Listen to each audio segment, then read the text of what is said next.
Welcome to VRS channel. నేను మీ VRS. మనం present మందపూర్ శని ఘాట్లో ఉన్నాము. అయితే ఈ మధ్యన మనం సోషల్ మీడియాలో వీడియోస్ చూస్తున్నాము. ఆధ్యాత్మిక పరంగా వాళ్ళ యొక్క ఇంటి దైవాన్ని మర్చిపోతే రకరకాల సమస్యలు వస్తాయని చెప్పడం జరుగుతున్నది. మళ్ళా ఎటువంటి సమస్యలు వస్తాయి, వాటికి పరిష్కారం ఏంటి ఇంటి దైవాన్ని మర్చిపోతే?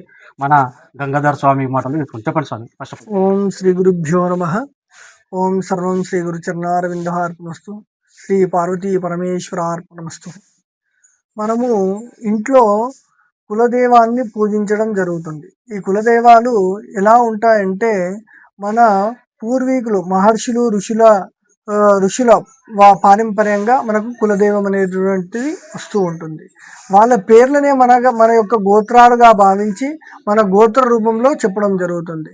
ఎలాగా అంటే వాల్మీకి గోత్రము, భారద్వాజ గోత్రము, ఇలాంటి గోత్రాల పరంగా మన గోత్రపూర్వకంగా మంత్రోచ్చరణ చేసి దేవుళ్ళ ముంగట మన యొక్క కోరికలు సంకల్పాన్ని చెప్పడం వల్ల మన యొక్క కోరికలు మనము తీర్చుకుంటుంటాం.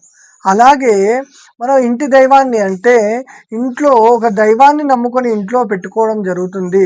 మన పూర్వీకుల కాలం నుంచి కూడా మనము ఇంట్లో ఒక దైవాన్ని, ఒక శివుణ్ణి కానీ, ఒక అమ్మవారిని కానీ, ఒక ఎల్లమ్మ తల్లిని కానీ, ఒక పోషమ్మ తల్లి కానీ, బాలమ్మలను కానీ ఇంట్లో మన పూర్వీకుల నుంచి మనకు సాంప్రదాయంగా హిందువుల ప్రకారం వస్తూ ఉంటాయి.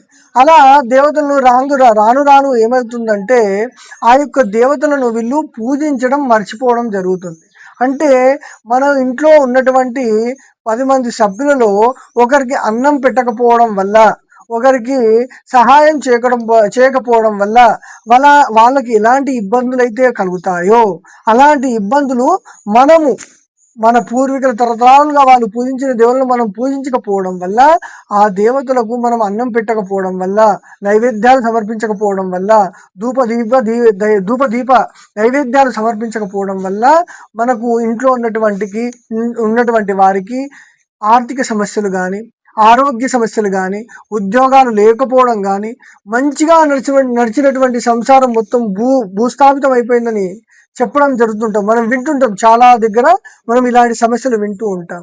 కాబట్టి మీరు ఎవరైనా కులదైవాన్ని కానీ ఇంటి దైవాన్ని కానీ మర్చిపోవడం జరిగితే తక్షణమే ఆ ఇంటి దైవాన్ని తెలుసుకొని మీ పెద్దలకు అనుసరించి ఆ దైవాన్ని పూజించి ఆ దైవానికి ధూపదీప నైవేద్యాలు సమర్పించడం వల్ల మీ యొక్క ఆర్థిక సమస్యలు, ఆరోగ్య సమస్యలు, మళ్ళీ ఇంట్లో ఉన్నటువంటి ఎలాంటి గొడవలు కూడా రాకుండా స్థిరత్వంగా ఉండటానికి ఈ కులదైవాన్ని పూజించడము చాలా మంచి మార్గము. కాబట్టి కులదైవాన్ని పూజించండి. మీ కుటుంబ సభ్యులతో ఆనందంగా, ఆరోగ్యంగా, సంతోషంగా ఉండండి. ఓం శ్రీ గురుభ్యో నమః. ఓకే, ఇది ఇవాళ వీడియో. నెక్స్ట్ ఇంకొక సబ్జెక్ట్ తోటి మళ్ళీ మేము ఉన్నదికి ఎప్పటికప్పుడు మన గంగాధర్ స్వామి గారు చెప్తూనే ఉంటారు.